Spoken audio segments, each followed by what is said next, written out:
कहानी की शुरुआत में दो लड़कों को लड़ते हुए दिखाया जाता है जो कि आपस में सगे भाई थे और दोनों अपने आप में एक मजबूत जादूगर थे। बड़े भाई को छोटे भाई से अधिक जादू आता था, इसलिए वो हर बार अपने छोटे भाई को हरा देता था। लेकिन अचानक छोटा भाई हारने के बाद एक बार फिर से बड़े भाई को लड़ाई के लिए कहता है। बड़े भाई के मना करने के बाद भी दोनों में मुकाबला स्टार्ट हो जाता है, जहां छोटा भाई अपने बड़े भाई पर काले जादू से वार करना शुरू कर देता है। बड़ा भाई छोटे भाई से हारने तो लगता है, लेकिन वो समझ जाता है कि छोटा भाई काला जादू प्रयोग कर रहा है और वो अपने छोटे भाई को चेतावनी भी देता है कि इस जादू को मत प्रयोग करो, वरना ये तुम्हें अपने काबू में ले लेगा। लेकिन छोटा भाई बड़े भाई की बात नहीं मान रहा था। तभी लड़ाई होते होते एक चट्टान के पास आ जाती है, जिसके नीचे बहुत अधिक गहराई थी। बड़े भाई को लग रहा था कि आज उसका छोटा भाई उसको मार डालेगा, लेकिन मौका देखकर बड़ा भाई छोटे भाई को नीचे फेंक देता है और उसे लगता है कि अब छोटा भाई मर चुका है। तभी कहानी कुछ साल पहले की दिखाई जाती है, जहां एक राज्य था कैबल्टन। वहां पर एक लड़की भी रहती थी जिसका नाम था सोफी, और वो उस राज्य में सबसे खूबसूरत लड़की थी। और दूसरी तरफ जहां राज्य के शमशान थे, वहां पर भी एक लड़की रहती थी जिसका नाम था एगथा। एगथा के बाल बिल्कुल चुड़ैल की तरह थे, इसलिए उसे लोग चुड़ैल करके बुलाते थे। लेकिन एगथा उन लोगों की बातों पर बिल्कुल भी ध्यान नहीं देती थी। एगथा की दोस्त का नाम था सोफी, जो कि बचपन से एक मजबूत और अच्छी दोस्त थी, और उन्होंने अपनी दोस्ती की मजबूती के लिए एक पेड़ के नीचे अपने नाम भी लिख दिए थे, जिस पेड़ को इच्छाएं पूरा करने वाला पेड़ कहा जाता था। उस राज्य के लोग एगथा को बहुत ज्यादा परेशान करते थे और उसको चुड़ैल बताने के कारण उसे मारने की कोशिश भी करते थे, लेकिन हर बार एगथा की दोस्त सोफी उसे बचा लेती थी। उन दोनों लड़कियों को कहानी पढ़ने का बहुत ज्यादा शौक था और इसीलिए वे दोनों एक किताबों की दुकान पर जाते हैं। वहाँ की मालकिन उन्हें एक ऐसी किताब के बारे में बताती है जो कि दूसरी दुनिया की थी। वो उन्हें बताती है कि हमारी दुनिया से अलग एक स्कूल है जो कि अच्छाई और बुराई का है, जहाँ जाने के लिए एक लड़की ने उस दुनिया के भूतों को याद किया था और वो उसे आधी रात होते ही उठा कर ले गए थे, और उस लड़की को आज तक दोबारा वापस नहीं देखा गया। सोफी को ये सुनने के बाद थोड़ा अटपटा लगता है, लेकिन वो अपना मन बना लेती है कि वह जरूर उस स्कूल में जाएगी और वहां जाने के लिए एक पत्र को लिख देती है और इच्छाएं पूरे करने वाले पेड़ के नीचे रख आती है। जैसे ही ये बात एगथा को पता लगती है तो वो सोफी से वहां जाने के लिए मना करती है, क्योंकि सोफी के अलावा एगथा को इस राज्य में और कोई भी पसंद नहीं करता था। लेकिन सोफी कहाँ मानने वाली थी। वो आधी रात में उठती है और अपने बैग को लेकर जंगलों में निकल जाती है, लेकिन एगथा सोफी का पीछा कर रही थी और इसीलिए वो उसके पीछे पीछे जंगल में आ जाती है। तभी वहाँ पर लाल आंखों वाला भूत आता है और सोफी को लेकर दौड़ने लगता है, लेकिन एगथा भी सोफी के पैर पकड़ लेती है और उसके साथ साथ दूसरी दुनिया में पहुँच जाती है, जहाँ एक बड़ा सा पक्षी आता है और दोनों को लेकर आसमान की तरफ उड़ जाता है। दूसरी दुनिया में पहुंचकर दोनों को बहुत अच्छा महसूस हो रहा था और तभी सोफी को दोनों स्कूल नजर आने लगते हैं। वो पक्षी सोफी को तो बुराई वाले स्कूल में फेंक देता है और एगथा को अच्छाई वाले स्कूल में भेज देता है। वहाँ और भी कई लोग सोफी की तरह नीचे पानी में गिर रहे थे। बुराई वाले स्कूल में जहाँ सैनिक भेड़िए थे, वो एक एक करके सबकी एंट्री करने लगते हैं। सोफी को लगता था कि वो गलत स्कूल में आ गई है, उसे अच्छाई वाले स्कूल में जाना चाहिए था, लेकिन उनका कहना था कि कभी किसी से कोई गलती नहीं होती है। अगर तुम्हें इस स्कूल में डाला गया है तो कुछ न कुछ बात तो जरूर होगी।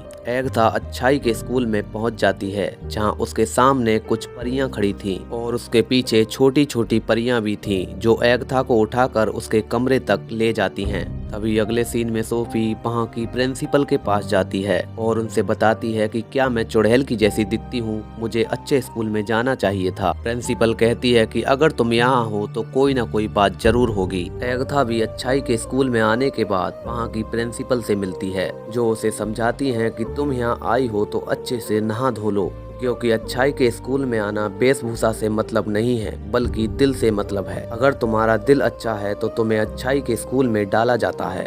तभी अगले सीन में अच्छाई और बुराई के स्कूल के बीच एक प्रतियोगिता होने वाली थी, जिसमें अभी तक हर बार अच्छाई वाला स्कूल जीतता आया था। वहां आमने सामने सोफी और एगथा भी थी, जो एक दूसरे को देख रही थी। तभी प्रतियोगिता स्टार्ट हो जाती है, जहां अच्छाई वाले स्कूल का लड़का बुराई वाले 12 लड़कों पर भारी पड़ रहा था। उन 12 लड़कों को हराने के बाद उस लड़के के सामने एक राक्षस को भेजा जाता है, जो कि बहुत शक्तिशाली और एक आंख वाला था। लेकिन अच्छाई वाले स्कूल का लड़का अपनी तलवारबाजी में बहुत माहिर था और वो थोड़ी ही देर में उस बुराई वाले स्कूल को हरा देता है, जहाँ एक बार फिर अच्छाई वाले स्कूल की जीत हो जाती है और बुराई के स्कूल की प्रिंसिपल का मुंह उतर जाता है।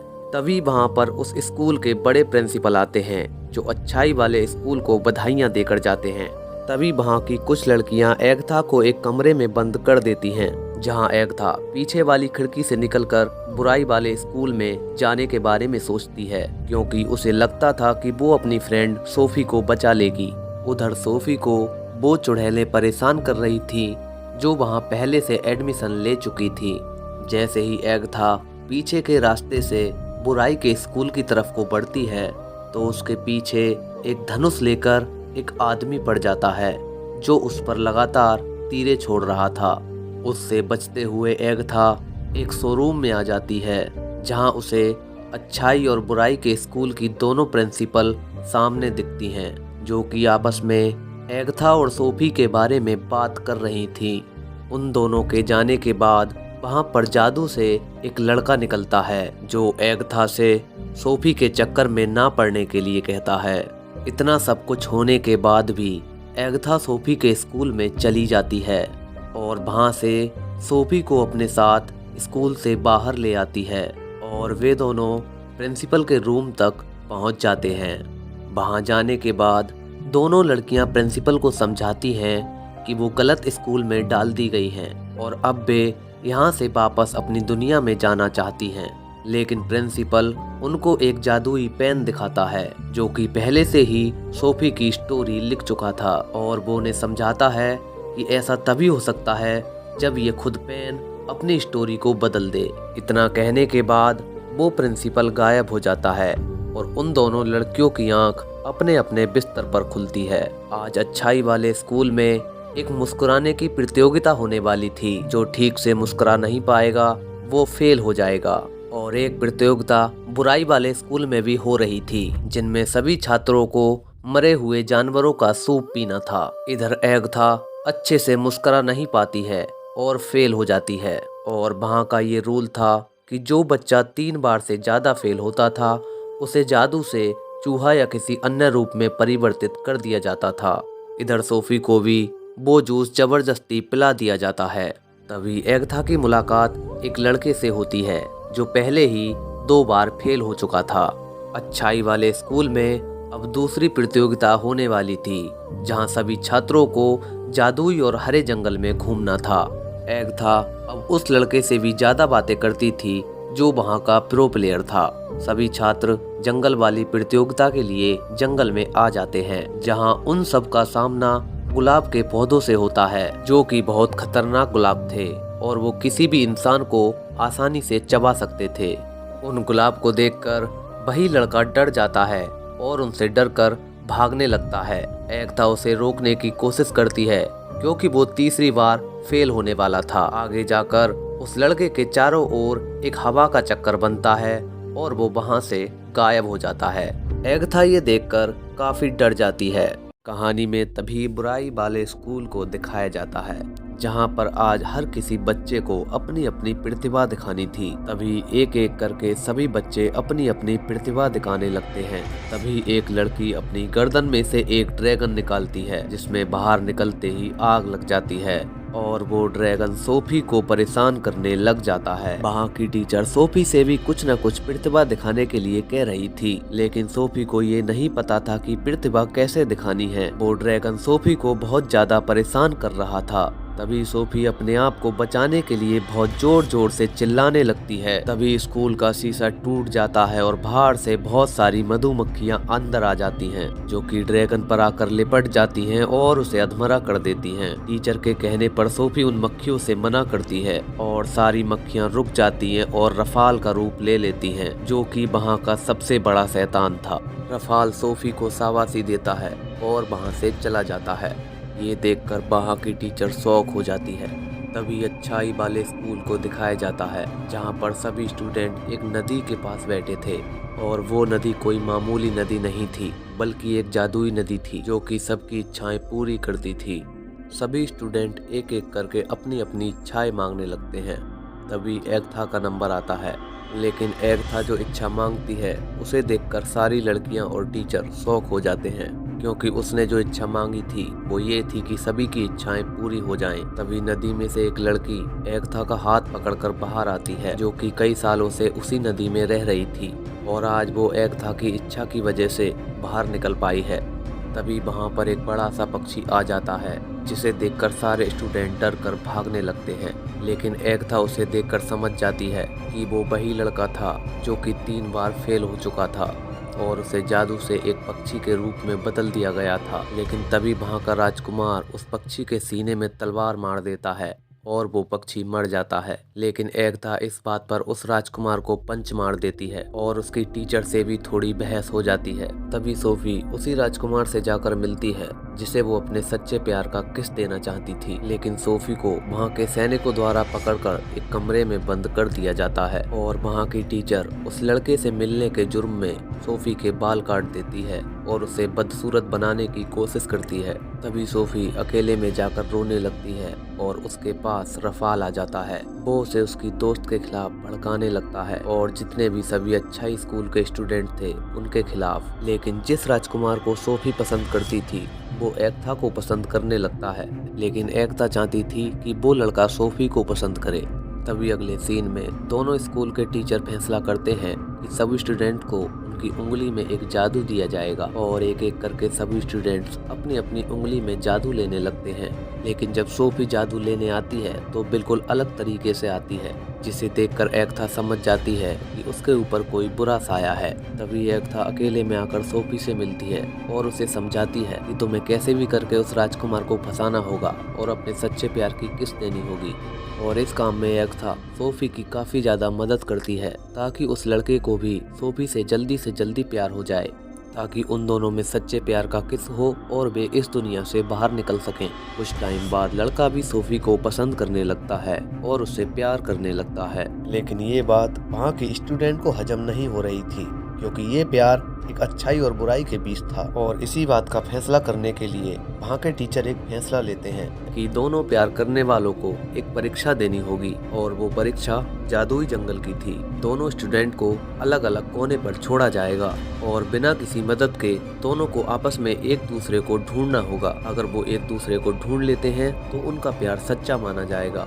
तभी अगले सीन में वो परीक्षा स्टार्ट हो जाती है, जहां एगथा सोफी की मदद करने के लिए जंगल की दीवार के पास पहुंच जाती है। तभी सोफी जंगल में पहुंचने के बाद उन शैतानी गुलाबों के बीच फंस जाती है और जैसे ही वहां से निकलती है तो एक बिजुगा के अंदर आत्मा आ जाती है और वो उसे मारने के लिए उसके पीछे पीछे दौड़ने लगता है। लेकिन ऐन मौके पर एगथा वहां आ जाती है और सोफी को बचा लेती है, और इतने में ही वहां वो राजकुमार भी आ जाता है और बिजुगा और राजकुमार के बीच एक बहुत भयानक लड़ाई होने लगती है। अचानक राजकुमार के हाथ से तलवार छूट जाती है और वो अपने आप को बचाने के लिए सोफी से तलवार देने के लिए कहता है, लेकिन डर के मारे सोफी बाहर नहीं आती है, बल्कि एगथा उसे तलवार दे देती है। उस तलवार की मदद से राजकुमार उस बिजुगा का सर काट देता है और सोफी से कहता है कि तुम मुझसे प्यार नहीं करती हो, और लाल कपड़े से वो अपने आप को डिस्क्वालीफाई कर देता है। सोफी एगथा पर गुस्सा करने लगती है, क्योंकि उसे लगा था कि एगथा ने जानबूझकर ऐसा किया था, और वो एगथा से गुस्सा होकर अपने आप को डिस्क्वालीफाई कर देती है। तभी सोफी के पास रफाल आ जाता है और वो उसे एगथा के खिलाफ भड़काने लगता है। सोफी रफाल के बहकावे में आ जाती है और उसकी दी हुई शक्तियाँ अपने पास रख लेती है। रफाल की शक्तियाँ मिलने के बाद अब तो पूरी तरह से सोफी जैसे चेंज ही हो गई थी। वहाँ की टीचर सोफी को देखकर समझ जाती है कि उसके पास रफाल की जादुई शक्तियाँ आ गई थीं। तभी एकथा को दिखाया जाता है जिसके पीछे वही राजकुमार लड़का घूम रहा था और एकथा को इम्प्रेस करने की कोशिश कर रहा था। तभी वहां पर अचानक से सोफी आ जाती है और जैसे ही एकता सोफी को देखती है वो अचंभित रह जाती है क्योंकि सोफी पहले से बहुत ज़्यादा बदसूरत लग रही थी। लेकिन सोफी को लग रहा था कि वो पहले से बहुत ज़्यादा खूबसूरत हो गई है। वो अपनी दोस्त एकता और उस राजकुमार लड़के को धमकाने लगती है और उन दोनों को अपनी शक्ति का मुआयना भी करा कर जाती है। तभी एकता को खबर मिलती है कि स्कूल के सभी टीचरों का साइज छोटा करके उन्हें जला दिया गया है और ये काम सोफी ने किया है। इतना देखने के बाद राजकुमार के साथ सारे लड़के भड़क जाते हैं और सोफी को मारने के लिए बुराई वाले स्कूल में जाने लगते हैं, जहां सोफी पहले से ही उनका इंतजार कर रही थी। सोफी अब बहुत ज्यादा बदसूरत हो चुकी थी। राजकुमार के साथ सभी स्टूडेंट सोफी को मारने की कोशिश करते हैं, लेकिन वो कोशिश बेकार जा रही थी। तभी सोफी अपनी शक्तियों द्वारा बुरे स्टूडेंट को अच्छे स्टूडेंट में और अच्छे स्टूडेंट को बुरे स्टूडेंट में बदल देती है, क्योंकि अच्छाई हमेशा बुराई पर भारी पड़ती थी। तभी सोफी अपनी शक्तियों द्वारा सभी स्टूडेंट्स को नीचे गिरा देती है और गुस्से में आकर सभी स्टूडेंट के बीच लड़ाई होने लगती है। और ये देखकर सोफी को काफी ज्यादा मजा आ रहा था। लड़ाई लगातार बढ़ती जा रही थी, जिसमें अच्छे स्टूडेंट बुरे स्टूडेंट से हार रहे थे। तभी एकता सोफी के पास जाती है और उसे समझाती है कि इतनी शक्तियां मिलने के बाद भी ये तुम क्या कर रही हो। अगर तुम्हें यहाँ से वापस ही जाना है तो जाकर अपने सच्चे प्यार का किस करो। इतना सुनते ही सोफी वहाँ से चली जाती है और जाकर ऑफिस में पहुँच जाती है, जहाँ उसके पीछे से तुरंत रफाल आ जाता है, जो कि वहाँ का स्कूल प्रिंसिपल था। वो सोफी को समझाता है कि मैंने तुम्हें शक्तियाँ दी हैं और इसीलिए तुम मेरी रानी हुई, चाहो तो तुम मुझे किस कर सकती हो। इतना सुनते ही सोफी रफाल की सारी चालाकी समझ जाती है। तभी एकता उसी राजकुमार से आकर मिलती है और उससे सोफी को बचाने के लिए कहती है, लेकिन राजकुमार को समझ में नहीं आ रहा था कि सोफी तो खुद शैतान बन चुकी है, तो आखिर उसे बचाया कैसे जाएगा। लेकिन फिर भी वो बचाने के लिए चला जाता है और दूसरी तरफ रफाल सोफी को किस करने वाला होता है और जैसे ही वो किस करता है तो वहाँ के स्कूल की सारी इमारतें अपने आप गिरने लगती हैं, जिसे देखने के बाद सोफी काफी ज्यादा अचंभित रह जाती है और रफाल का असली रूप भी सोफी के सामने आ जाता है। सोफी रफाल से बचने की कोशिश करने लगती है, लेकिन अब कुछ नहीं हो सकता था। तभी वहाँ पर सोफी की दोस्त एकता आ जाती है। जैसे ही रफाल एकता की तरफ वार करता है तो धोखे से वो पंख सोफी के अंदर चला जाता है। सोफी नीचे गिर जाती है और मरने लगती है।